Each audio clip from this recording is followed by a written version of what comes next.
Hello everyone, welcome back to my channel. This is Faiz here, and in this video I will be telling you why I love Southeast Asia, especially Malaysia, while I'm living in New Zealand. Before I proceed, I would like to tell you that I had a good chance to work in India and Kuwait. I was working in these countries and a couple more other places, but let's be specific because these are the places I've spent the most time in, and I'm gonna compare all these countries for you. The very first one, why I love Malaysia. Malaysia is special because my wife is from Malaysia. That's how I discovered Malaysia. And also the special part of Sabah and Sarawak. I love the place for this nature, the coral reef and the orangutans. Yes, Sabah and Sarawak area is very famous for orangutans.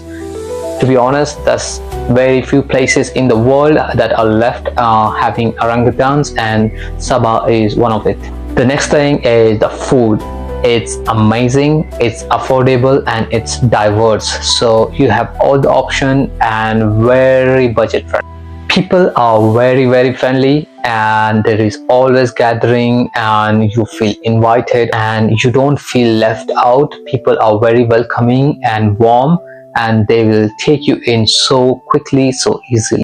I think one of the contributions is because Malaysia has a lot of public holidays. I think it's one of the countries that has the most public holidays, so people have a lot of time to enjoy with their friends and families, and they organize a lot of events and parties and hang out with each other a lot.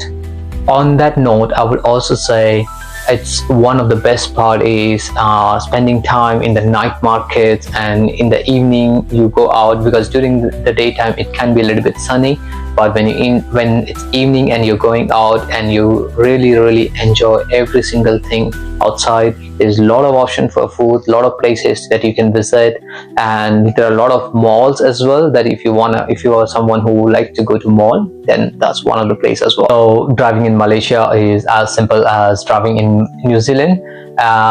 It's just a little bit of more traffic, to be honest, but apart from that it's almost the same. All the rules and regulations are the same.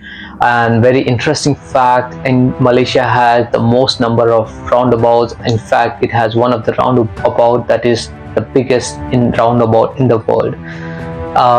So yeah, I felt really comfortable driving in Malaysia. It was really easy while having my New Zealand driving license. So that's another point why I love Malaysia. Well, I'm a person who looks at a place from a business point of view, and Malaysia has a lot of potential for growth of business. So I feel like if I have to ever go to Malaysia and do some sort of business and settle there, that's going to be pretty easy.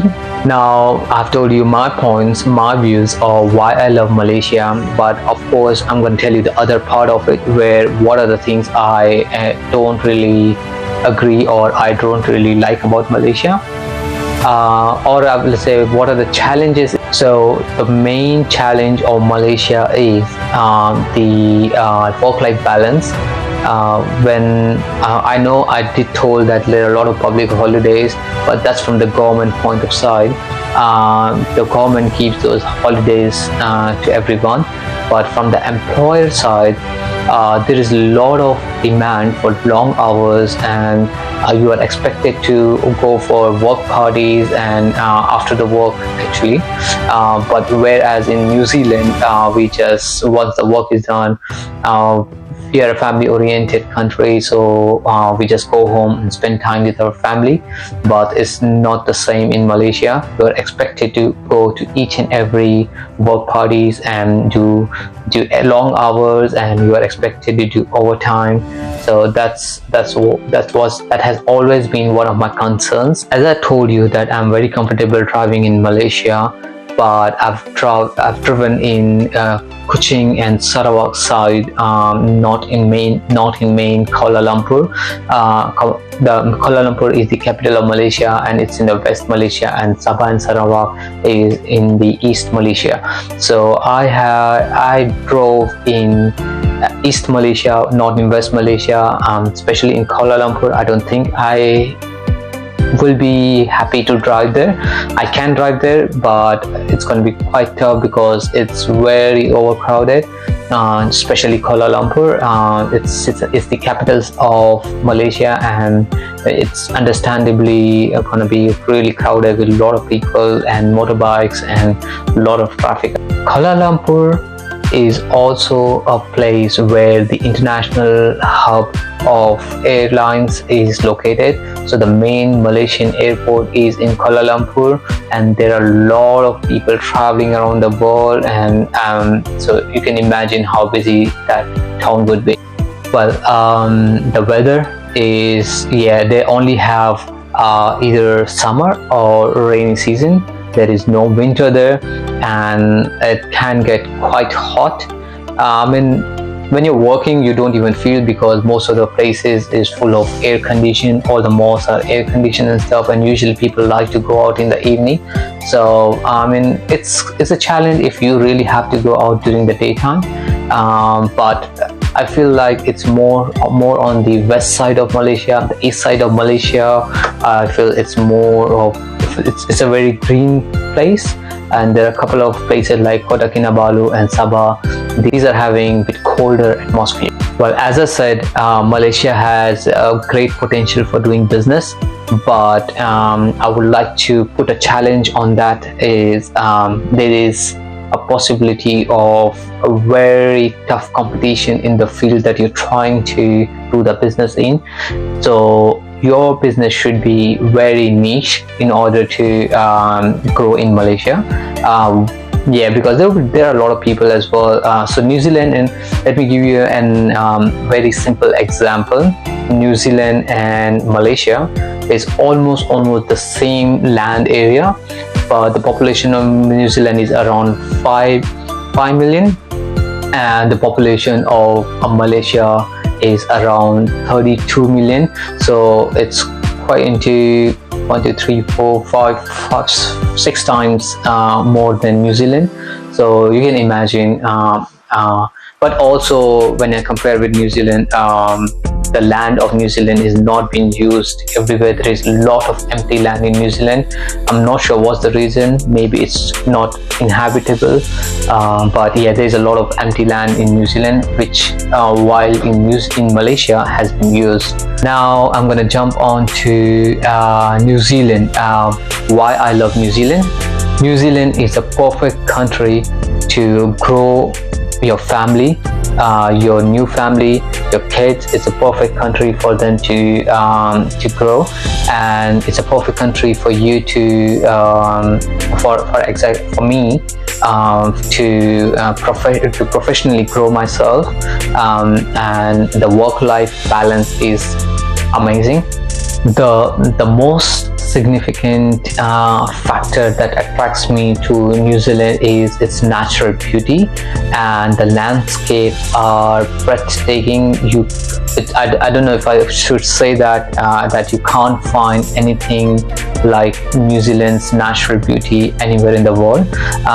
Maybe I haven't traveled to certain places that are more beautiful, but for all over the traveling time that I've spent in all different countries, I have really enjoyed the New Zealand natural beauty. So the other reason is the work-life balance. New Zealand is a very family-oriented country. Everyone after work go back to their family. Weekends are expected to be spent with the family. There are people going out and hanging out and all those things, but especially like, for example, when it's Christmas, when I was in India, or when I was in Kuwait, or when I was in Malaysia or Indonesia, for that sake, if it is Christmas time and it gets really crowded and there's a lot of lights and people are just partying on the street, and you can see a lot of people around, a lot of things going and happening. But when it comes to New Zealand, it gets quieter. I was quite amazed. The streets gets empty because people just go away, people just going away, spending time with their families, going overseas, traveling, all those kind of things. So I think that the work-life balance in New Zealand is very amazing, and I'm glad to be in New Zealand. So the challenges I face in New Zealand The very first thing I would complain about New Zealand is the changing climate of New Zealand. The weather can be quite drastic. In the day you can see very heavy rain, and then suddenly it's cold and windy, and then after that it's shining bright. So all three seasons in one day, and you have to be prepared. You cannot expect, you cannot really go via the weather apps. What they say usually won't match, so you have to be ready for any kind of situations. This year summer is pretty good, but the last year there was almost no summer, and it was raining heavily, it was cold. Yeah, so the weather is definitely a challenge. The other thing that I personally feel is most affecting me while being in New Zealand is the nightlife. So there is no nightlife in New Zealand. I am from Mumbai, India, and we used to go out like in the middle of the night, and there would be stalls open, and there would be a lot of things happening. You can go out anytime, and you can enjoy your evenings outside. But it's not the same in New Zealand. New Zealand, after 7 o'clock, everyone starts rolling up the shutters and they just go home. As I said, New Zealand is a very family-oriented country, and everyone loves to spend their time with their loved ones. So I understand the fact, and while it is a very good thing, but especially for the young people, there are very few options. For example, you can go to a club, have a couple of drinks, go to a bar, have a couple of drinks, and dance. That's all you can do.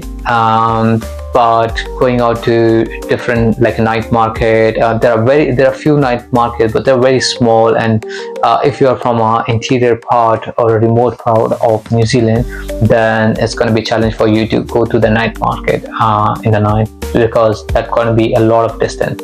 So yeah, I definitely miss the evenings, the evening time that I could enjoy in India or Kuwait or in Malaysia.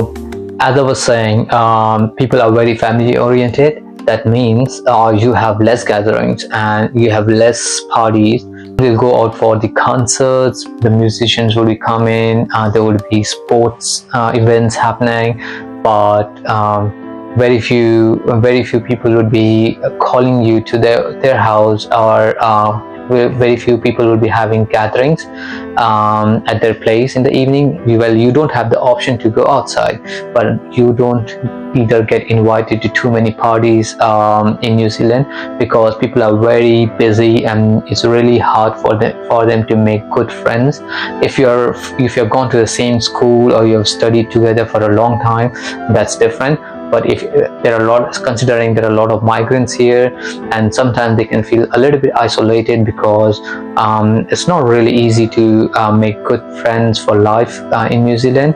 I have a lot of friends who are really good friends, and they are friends for life, but it took me almost 9 to 10 years to do this. And just imagine, for someone who is coming to the country for the first or second year, they can feel quite isolated. Coming from an Asian background, we are so used to gatherings and meeting your friends after the work or on the weekends.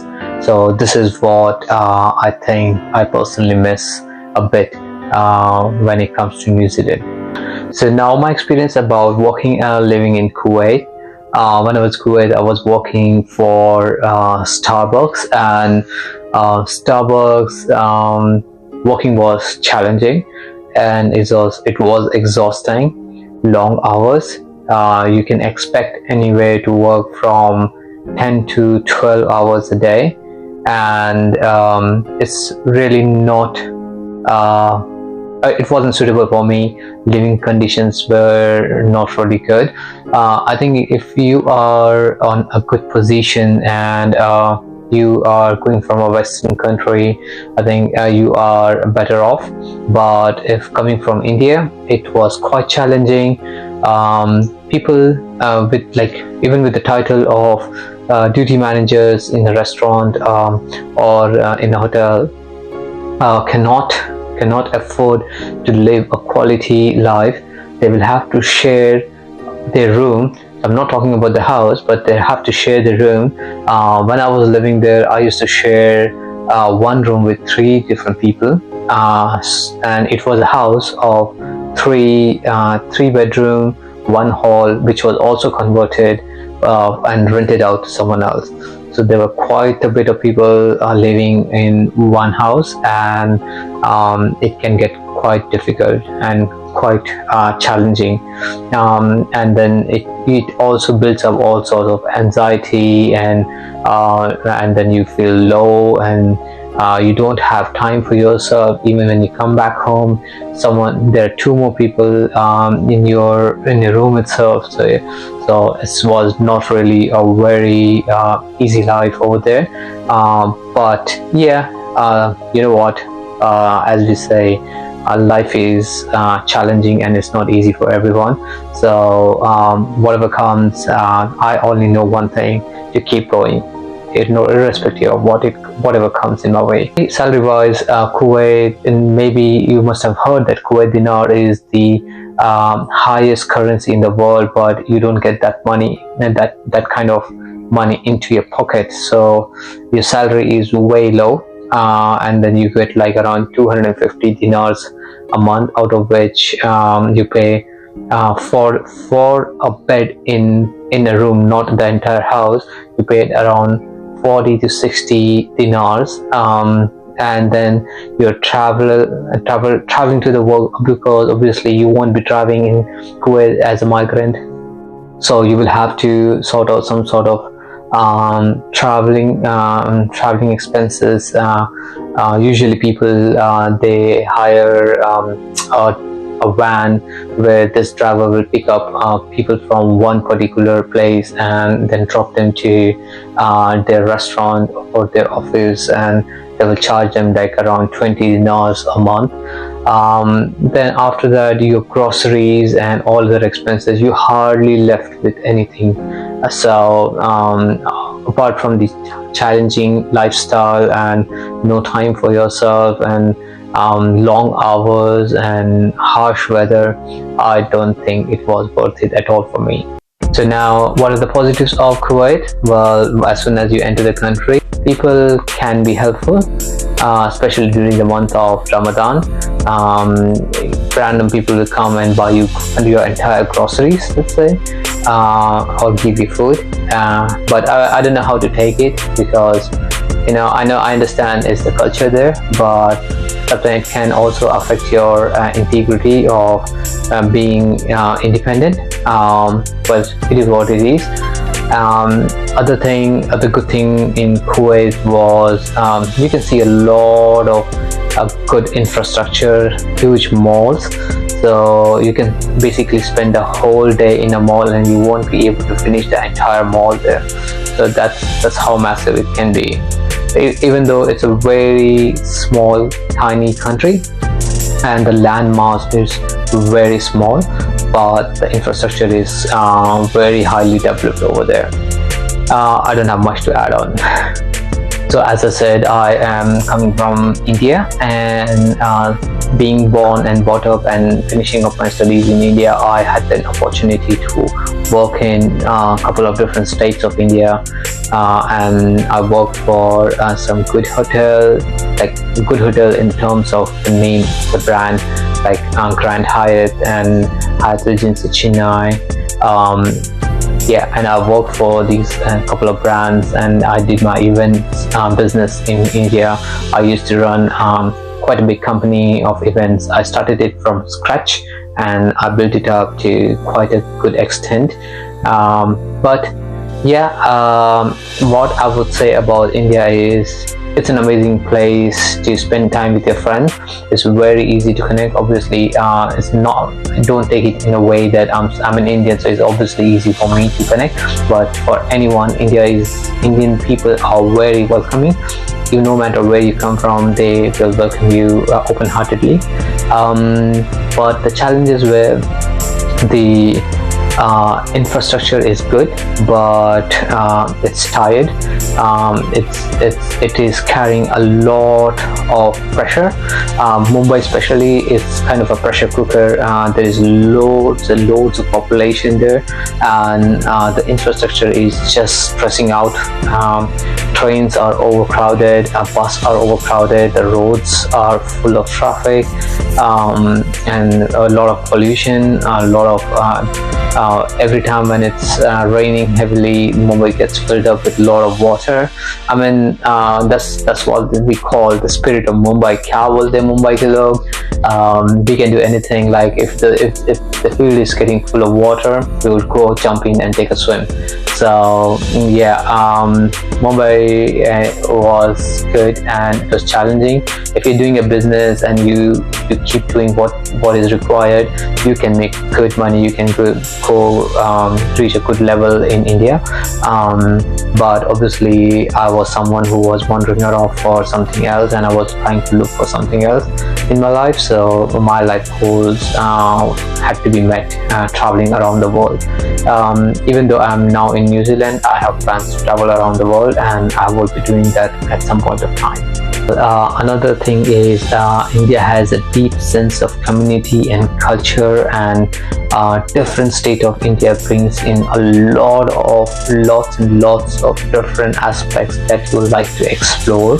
So I really love that about India, and one day when I go back to India, I would love to visit every single state and explore more about what I've left behind. As I said, that's why I love South Asia and Malaysia, and I've given you all the different aspects of my experience, my personal experience, that I've worked in different countries.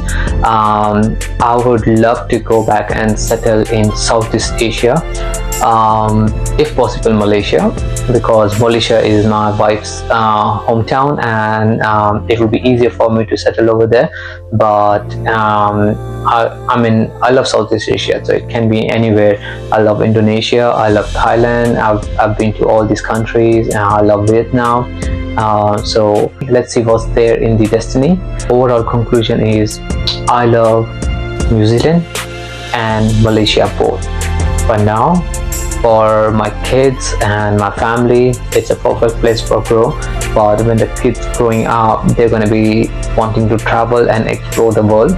So bye bye, you can go and travel and explore, and me and my wife will go back to one of the Asian countries and enjoy what we are missing out on, while we have enjoyed the culture and embraced the culture of New Zealand, and we have absolutely loving to live in New Zealand.